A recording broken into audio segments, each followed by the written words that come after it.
Johnson was handling her to containing a sample where he stopped and looked at her gloved hands. He pointed to her right glove. She glanced down. Her glove. It was drenched in blood.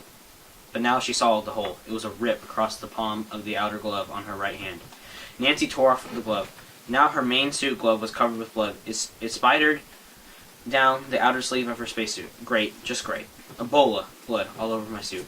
She rinsed her glove and arm in disinfectant, and they came up clean and shiny wet. Then she noticed that her hand inside the two remaining gloves felt cold and clammy. There was something wet inside her spacesuit glove. She wondered if that glove was a leaker, too. She wondered if she had sustained a breach in her right main glove. She inspected that glove carefully. Then she saw it. It was a crack in the wrist. She had a breach in her spacesuit. Her hand felt wet. She wondered if there might be an Ebola blood inside her spacesuit, somewhere close to that cut on the palm of her hand. She pointed to her glove and said, "Hole." Johnson bent over and inspected her glove. He saw the crack in the wrist. She saw his face erupt in surprise, and then he looked into her eyes. She saw that he was afraid. That terrified her.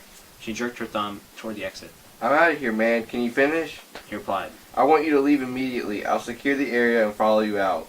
Using only her left hand, her good hand, she unplugged her suit from the air hose.